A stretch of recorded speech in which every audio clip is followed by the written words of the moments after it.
Mayor സ്ഥാനാർത്ഥിത്വത്തെ ചൊല്ലി തൃശൂർ കോർപ്പറേഷനിൽ കോൺഗ്രസിനകത്ത് കടുത്ത ഭിന്നത. ഡോക്ടർ നിജി ജസ്റ്റിനെ മേയറായി പ്രഖ്യാപിച്ച പാർട്ടി നേതൃത്വത്തിന്റെ തീരുമാനത്തിനെതിരെ മുതിർന്ന നേതാവായ ലാലി ജെയിംസ് തുറന്ന പ്രതിഷേധവുമായി രംഗത്തെത്തി.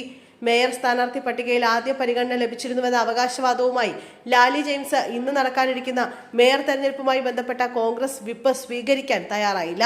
തന്നെ പണം കൈപ്പറ്റിയാണ് മേയർ സ്ഥാനത്ത് നിന്ന് മാറ്റി നിർത്തിയെന്ന ഗുരുതര ആരോപണവും അവർ ഉന്നയിച്ചു. എങ്ങനെ അട്ടിമറിക്കപ്പെട്ടു എന്നറിയില്ല. 3 ദിവസം മുമ്പ് DCCയിലേക്ക് വിളിപ്പിച്ചിരുന്നു. പാർട്ടിക്ക് പ്രവർത്തിക്കാൻ ഫണ്ട് ആവശ്യമാണെന്ന് അറിയാമോ ഇല്ലേ എന്ന് DCC അധ്യക്ഷൻ ജോസഫ് ടാജറ്റ് പറഞ്ഞു. എന്റെ കയ്യിൽ പണമില്ലെന്ന് പറഞ്ഞു. പണം ഉണ്ടാക്കാനായി ഇത്രയും കാലം പൊതുപ്രവർത്തനത്തെ ഉപയോഗിച്ചിട്ടില്ല എന്നും മറുപടി നൽകി.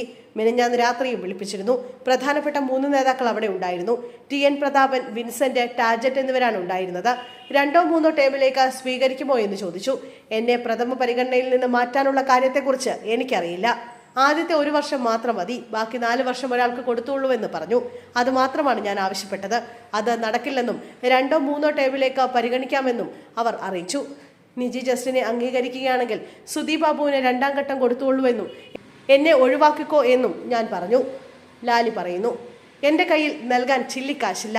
പാർട്ടി ഫണ്ടോ മറ്റു കാര്യങ്ങളോ കൊടുക്കാൻ തയ്യാറുള്ള ഒരാളെ തെരഞ്ഞെടുത്തുവെന്ന് എനിക്ക് സംശയമുണ്ട്. പണവുമായി ഭാര്യയും ഭർത്താവും പോകുന്നുവെന്ന് പുറത്തുള്ളവർ പറഞ്ഞിരുന്നു.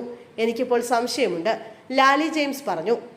പാർട്ടി പ്രവർത്തനത്തിൽ നിജി ജസ്റ്റിനെ കണ്ടിട്ടില്ലെന്നും അവർ കൂട്ടിച്ചേർത്തു. അതേസമയം ലാലി ഉയർത്തിയ ആരോപണങ്ങളും വിമർശനങ്ങളും നിജി ജസ്റ്റിൻ തള്ളി. ലാലിക്കുള്ള മറുപടി നേതൃത്വം നൽകുമെന്നും അവർ വ്യക്തമാക്കി. നേരിട്ട് തന്നെയാണ് വന്നത്. വിവാദങ്ങളിൽ പകയ്ക്കുന്ന ആളല്ല. 28 വർഷമായി പാർട്ടി പ്രവർത്തകയാണ്. സ്ഥാനമാനങ്ങൾ വരും പോകും. മേയർ തെരഞ്ഞെടുപ്പിൽ മുഴുവൻ കോൺഗ്രസ് അംഗങ്ങളുടെയും വോട്ട് തനിക്ക് കിട്ടും. അതിൽ കൂടുതലും കിട്ടാൻ സാധ്യതയുണ്ട്. ലാലിയോട് ഒന്നും പറയാനില്ല. പറയേണ്ടത് പാർട്ടി പറയും, നിജി പറഞ്ഞു. നേതൃത്വത്തിന്റെ തീരുമാനത്തിന് പിന്നാലെ ഉയർന്ന പ്രതിഷേധം പാർട്ടിക്കുള്ളിലെ അസ്വസ്ഥതകൾ കൂടുതൽ രൂക്ഷമാക്കിയിരിക്കുകയാണ്. സംഭവത്തിൽ കോൺഗ്രസ് നേതൃത്വം ഇതുവരെ ഔദ്യോഗിക പ്രതികരണം നടത്തിയിട്ടില്ല.